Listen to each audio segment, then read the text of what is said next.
Welcome everybody. मैं आज फिर स्पेशल चाइल्ड वेलफेयर ऑर्गेनाइजेशन के मंच पर उपस्थित हुई। आज मैं एसपीएल स्टोरी में एक कहानी सुनाऊंगी आप लोगों को। दोस्तों, मेरी तरफ से सभी स्पेशल टीम और व्यूअर्स को अभिनंदन। चलिए आज इस वीडियो में कुछ चर्चा किया जाए। आजकल आप लोग देख रहे हैं, मुझे तो ऐसा ही लगता है, आपने ये चीज मार्क किया कि आज मनुष्य जो है जानवरों से भी बदतर होता जा रहा है। जरूर आप लोग भी मार्क किए होंगे। अगर पूरा नजर वर्ल्ड में उठाया जाए तो देखा जा रहा है कि किसी जानवर की कीमत, जान का कीमत है, लेकिन मनुष्य के जान का कीमत कुछ भी नहीं है। दोस्तों, एक जानवर को भी जब वध किया जाता है, समझ लीजिए बकरी है, वो खाने के लिए लोग, उनका भी एक दिन तय है जो खरीद के लाते हैं, इनको कल हम दुकान में ले जाएंगे। लेकिन हम मनुष्य के जीवन का कोई भी न तारीख है न दिन है। आजकल आप लोग भी न्यूज़ सुनते होंगे, न्यूज़ों में देख रहे हैं किस तरह का माहौल सिर्फ मेरे इंडिया में ही नहीं पूरे वर्ल्ड में है। तो क्या ऐसे नहीं लगता है कि हम मनुष्य जो है एक सबसे बुद्धिजीवी प्राणी है, लेकिन हम आज कहाँ जा रहे हैं, किस रास्ते से गुजर रहे हैं। इस वीडियो में मैं कहानी के थ्रू आप लोगों को समझाऊंगी या शेयर करूंगी कि देखिए हम क्या मनुष्य रह गए हैं। आइए पहले हम अपने को शेयर करें, एक अर्थात एक मनुष्य को जानवर से। दोस्तों, मुझे तो ऐसा लगता है कि मनुष्य के अपेक्षा जानवरों में ही आज भक्ति, ईमानदारी, सहयोगिता ये सब ज़्यादा है, जबकि हम मनुष्य में नहीं है। एज फॉर एग्जाम्पल, अगर आप एक कुत्ता लाकर पोस लीजिए घर में, या जिन्होंने पोसा है, मैं उनके घर जाके देखी हूँ कि वे कुत्ते जो है उनके शरीर पर बैठ जाते हैं, उनके ऊपर लोट पोट करते हैं, प्यार से उनके मुंह में मुंह भी सटाते हैं। अगर कोई घर से बाहर मालिक रहता है तो वो दरवाजे पर बैठकर इंतजार भी करता है। ऐसा क्या हम मनुष्यों के अंदर पा रहे हैं ऐसा प्यार? नहीं दोस्तों, नहीं पा रहे हैं। अगर हम पाते तो हमारा अपना बच्चा, हमारा अपना लड़का, हमारा अपना लड़की हमें छोड़कर चला जा रहा। तो कहिए, यहाँ पर तो यही एक प्रश्न खड़ा होता है कि एक जानवर जो है वो हमारे साथ जिंदगी भर रहेगा। आपने और भी बहुत सारे एग्जाम्पल देखे होंगे, अगर मालिक मर जाता है तो जानवर जो है, जो पेट जानवर होते हैं, शमशान में भी जाकर आंसू गिराते हैं। जबकि माँ बाप के मरने पर आज के युग में बहुत सारे बच्चे जो हैं उनके श्राद्ध में या उनके डेड बॉडी को अग्नि देने के लिए भी नहीं आते हैं, या नहीं आते हैं अपनी इच्छा से, या कुछ असुविधाएं होती हैं। लेकिन फैक्ट यही है। तो हम सब अपने को एक बुद्धिजीवी जानवर बोलते हैं, लेकिन क्या हम लोग बुद्धिजीवी हैं? एक छोटा सा एग्जाम्पल लिया जाए ना, मैंने तो देखा है, अगर एक कौवा पेड़ से गिर के घायल हो जाए या किसी ने उसे मार दिया हो, तो आप देखिएगा कि आकाश में हजारों कौवा उड़ने लगते हैं। क्यों उड़ते हैं? क्योंकि वो जानते हैं कि मेरा एक साथी जो है घायल हो गया है। लेकिन हम सब अगर रास्ते में एक मनुष्य का एक्सीडेंट हो जाए या कोई उसे कुछ मार ही दे, मार कर भाग गया हो, तो लोग उसको हॉस्पिटल पहुंचाने के अलावा, हॉस्पिटल पहुंचाने के बारे में तो सोचते ही नहीं है, लेकिन वीडियो बनाना जरूर करते, वीडियो जरूर बनाते हैं। दोस्तों सोचिए, एट दैट टाइम उनको कौन सा एक्शन प्राइमरी रखना चाहिए, कौन सा सेकेंडरी। उस समय अगर हम घायल व्यक्ति को तुरंत उठा के हॉस्पिटल ले जाए तो शायद हो सकता है कि वो बच जाए, लेकिन ऐसा नहीं होता है। इसके पीछे भी दो रीजन है। एक तो आज हम मनुष्यों का आत्मा मर चुका है।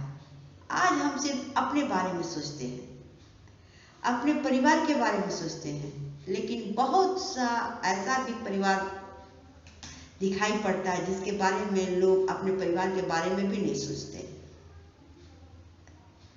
तो हम सब कहाँ हैं और कहाँ जा रहे हैं? हम सबों का क्या होगा? ये सब प्रश्न मेरे मन में बहुत उठता है, बहुत उठता है।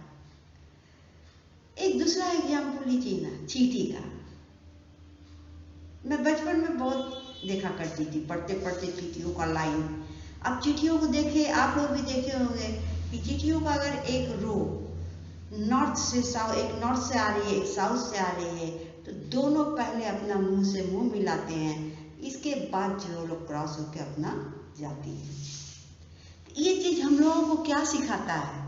हम लोगों को सिखाता है मेल मिलाप। लेकिन आज क्या ये दिखाई पड़ता है?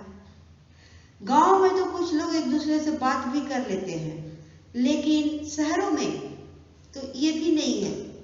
अगर शहर के जो बड़े बड़े ऊंचे ऊंचे महलों में लोग रहते हैं, अट्टालिकाओं में रहते हैं, अगर कोई मर भी जाता है तो लोग धीरे से अपना खिड़की खोल के देख लेते हैं बस। और कौन मरा, कैसे गया, कैसे नहीं गया, इस सब से कोई मतलब नहीं। हम लोगों ने किताबों में पढ़ा है, प्रेमचंद की कहानियां पढ़िए, प्रेमचंद का ये पढ़ा जाए तो बहुत कुछ हम लोगों को शिक्षा मिलती है। पहले समय में गांव में अगर कोई भी गांव में एक आदमी मर जाता था तो पूरा गांव उसका शोक मनाता था। सभी जाते थे मिट्टी में, सभी उनको जला उला के आते थे, तो उस दिन पूरा गांव उपवास करता था। लेकिन दोस्तों आज वैसा नहीं है। तो कभी कभी ये सब देखकर मन तो बहुत दुखी हो जाता है कि क्या हम सब कर रहे हैं, हम सब उन्नति कर रहे हैं या हम सब जो है क्या बन रहे हैं, मुझे समझ में नहीं आ रहा। आप लोग भी ये फील करते होंगे। कहीं देखिए बेटा माँ को छोड़ के चला गया, कहीं बेटा बाप को बैठा के रास्ते में चला गया, कहीं बेटा जो है और भी बीवी जो है हस्बैंड को छोड़ के भाग गई, हस्बैंड जो है बीवी को छोड़ दिया। इस तरह का माहौल, एकता, अपनापन, सहयोगिता, ये सब खत्म होता जा रहा है, खत्म होता जा रहा है। और इसको हमें सोचना होगा कि किस प्रकार ये सब चीज़ों को कम किया जाए और उन चीज़ों को लाया जाए जो हम प्राचीन काल में बातें हैं।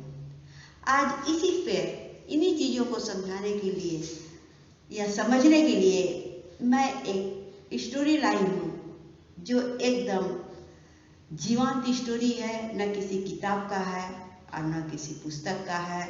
ये जो है एक घटना घटा था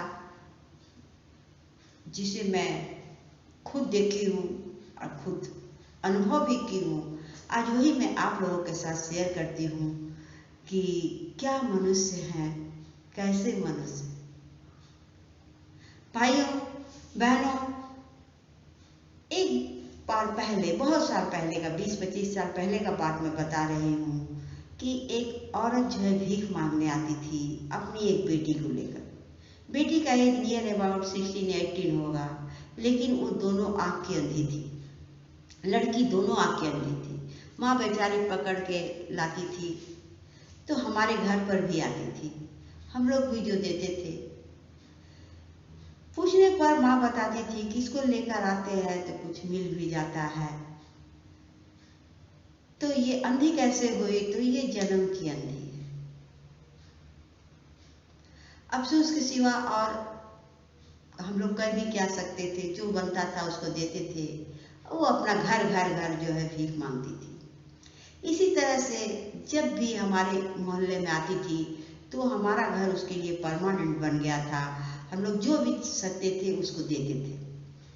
कुछ दिन बीतने के बाद अचानक उस लड़की को देखकर ऐसा लगा कि वो लड़की प्रेग्नेंट हो गई है, लेकिन दोनों आंख ही अंधी थी। पूछने पर वो लड़की रोने लगी। उसकी माँ एकदम शांत, जैसे उसके मुंह में आवाज नहीं। लड़की से पूछा गया तो उसने बताया जो कहानी वो इतना दर्दनाक है कि मुझे शेयर करते हुए भी ऐसा लग रहा है जैसे वो सब चित्र मेरे आंख के सामने खुला हुआ है। लड़की ने कहा, जिस तरह से मैं घर घर भीख मांगने जाती हूँ उसी तरह से किसी एक के यहाँ भीख मांगने गई तो वहां पर एक जेंट्स ने आकर उसे भीख दिया। बाद में वो जो है उन लोगों को रास्ता भी पार कर देता था और यहाँ तक कि कभी कभी उनको उनके घर भी छोड़ाता था, जिसको वो लोग अपना सिंपैथी समझती थी। लेकिन उस लड़के का, उस आदमी का एटीट्यूड कुछ दूसरा ही था। माँ भी बताती थी कि वो आता था, कभी कभी हम लोगों के लिए कुछ ला भी देता था और हमारी बेबसी और हमारी खराब अवस्था जो है उसको लेने के लिए मजबूर थे। इस तरह से उसका मेरे घर आना जाना हो गया। लड़की ने बताया, मैंने उसे आंख से तो नहीं देखा, लेकिन उसका बातचीत जो करता था मुझसे वो बहुत प्यार से करता था, मेरे प्रति बहुत सहानुभूति रखता था। इससे मैं समझी कि वो बहुत ही अच्छा है। माँ भी मजबूर थी, माँ के एब्सेंट में भी वो लड़की से मिलने आता था और इस तरह से उनका एक रिलेशन बन गया। रिलेशन बनने के बाद माँ भी देखी कि ये बहुत ज़्यादा ही आने जाने लगा है, हम लोग गरीब आदमी हैं, मेरी लड़की अंधी है और उसे जो है अपना पेट भरने के लिए माँ को भी निकालना पड़ता था। लेकिन वो चाहते हुए भी उसको मना नहीं कर सकी क्योंकि वो उनको कुछ देता होता था। दोस्तों, ये देने लेने का जो है वो तो ठीक था, लेकिन उस लड़के का नियत इतना खराब था कि वो जो है लड़की के साथ गलत रिलेशन बनाया और लड़की प्रेग्नेंट हो गई। प्रेग्नेंट होने के बाद वो लड़का आता तो था, लेकिन जिस दिन से वो सुन लिया कि ये लड़की जो है प्रेग्नेंट हो गई है, उसके दूसरे दिन से उसने आना जाना बंद कर दिया। ये बोलते हुए वो लड़की बहुत रोने लगी, बहुत रोने लगी और उसने जो प्रश्न मुझसे किया था उस प्रश्न का उत्तर मेरे पास भी नहीं था। उसने मुझसे पूछा कि अच्छा आप बोलिए तो क्या आदमी लोग कैसे होते हैं? क्या उनका सिर्फ मुंह ही मीठा होता है, आवाज ही मीठा होता है? वो जो है मेरे साथ हमेशा दरिंदापन करता था और मैं सोचती थी क्या सोचूंगी, मैं तो आंख से कुछ भी नहीं देख सकी। उसके जवाब का मेरे पास कोई उत्तर नहीं था। उसे क्या पता था कि मनुष्य जो है कितना दरिंदा होता है। वो मैं तो कहूँगी कि एक तरह से वो बहुत ही खुशनसीब थी कि उसके पास आंख की रोशनी नहीं थी जो आज के युग की सच्चाई को देखती। दोस्तों, कुछ दिन जाने के बाद अचानक एक बार उसकी माँ फिर आई उस मोहल्ले में। उससे पता चला कि लड़की को साथ कोई बच्चा हुआ था और वो आदमी भाग गया। लड़की जो है बहुत रोती थी और बाद में बच्चे को लेकर भी वो भीख मांगना शुरू की और जब भी उससे बात किया जाता तो उसके आंखों का आंसू रुकता नहीं था। अब हम सब, मेरे इस कहानी से बोलने का मतलब, आपके साथ शेयर करने का मतलब यही है कि क्या एक इंसान का कर्तव्य यही है